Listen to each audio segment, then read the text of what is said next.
Imagine the first hard freeze, arriving with no supermarket, no calendar app, and no rescue coming from the next valley.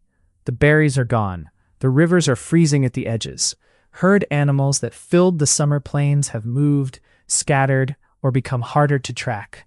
For a small human group living through the Ice Age, winter was not a season to complain about. It was the exam that decided whether the whole year of work had been enough. So how did ancient humans survive when food disappeared? The answer was not one magic trick. It was a system, a winter survival system made from memory, fire, clothing, stored calories, cooperation, and a very serious understanding of the landscape. Think of it like layers of defense. One layer helped people find food before the coldest months. Another kept bodies warm enough to use that food.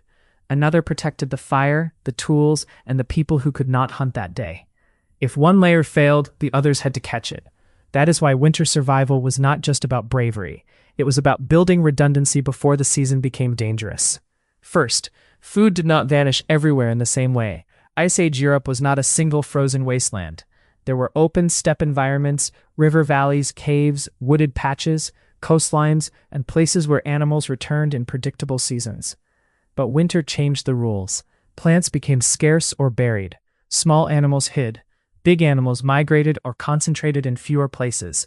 Every mistake became more expensive. That is why the most important winter technology may have been planning. Long before the first snow, people had to watch the world like a living map.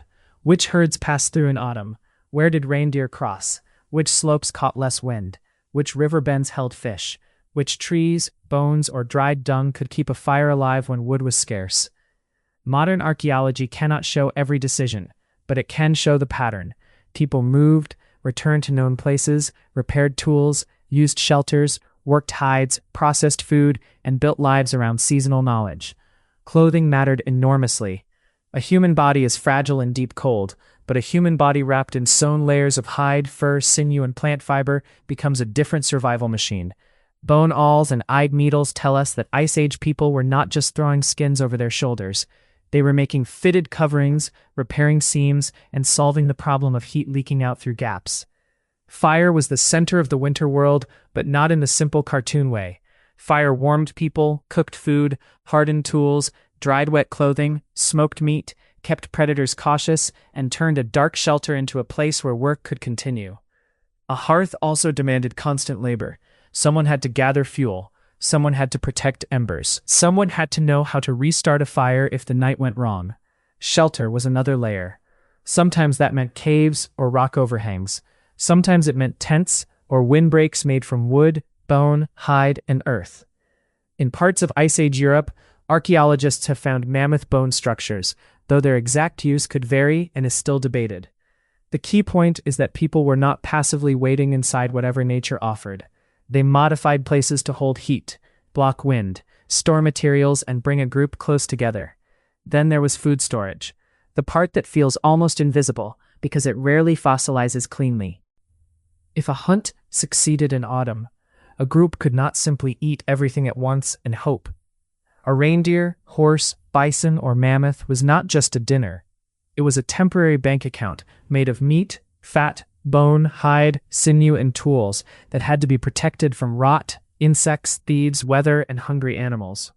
Meat could be dried in strips, smoked near the fire, frozen naturally in cold conditions, packed in fat, cached, or carried. Fat and marrow mattered because lean meat alone does not solve starvation. Winter survival required dense energy, not just protein. Organs, marrow, grease, fish, shellfish, edible roots, seeds, and stored plant foods could all matter depending on the region. But storage was never perfect.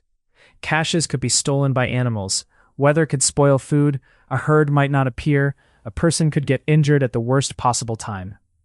That is where cooperation becomes more than a nice idea. In small hunter-gatherer groups, sharing food spreads risk.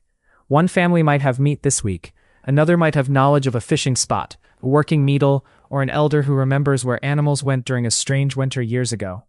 Children, injured people, pregnant people, and older adults were not useless mouths. They carried skills, memory, care, and labor that helped the group survive. The winter camp was probably busy. People scraped hides, twisted cordage, shaped bone points, repaired boots, tended children, watched weather, told stories, and planned the next move. This matters because winter punishes small failures. A torn seam can become frostbite. Damp clothing can steal heat. A cracked point can ruin the one hunt that was supposed to feed everyone. The quiet hours around the fire were not empty. They were where tools were fixed before they broke, clothing was repaired before cold found the hole, and knowledge moved from one generation to the next. We should be careful, though. There was no single ancient human winter lifestyle.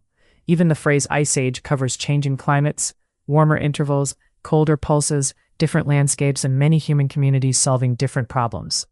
Neanderthals, early Homo sapiens, and later Upper Paleolithic groups lived across huge distances in changing climates. Some groups were highly mobile, some returned to rich seasonal places, some depended more on large animals, others used fish, birds, shellfish, plants, or mixed diets. The evidence is often fragmentary, so the best story is built from many clues rather than one perfect picture. Still, one thing is clear: survival was not primitive luck. It was engineering with hide and bone. It was meteorology without instruments. It was nutrition learned the hard way. It was social trust built because hunger is easier to face when calories, skills, and memory are shared. When winter made the world smaller, ancient humans made their system bigger. They connected fire to shelter, shelter to clothing, clothing to stored food to migration knowledge, and all of it to cooperation. That may be the real reason we survived. Not because ancient humans were stronger than winter, but because they learned to become a winter-making species, building small pockets of warmth, memory, and food inside a season that wanted to erase them.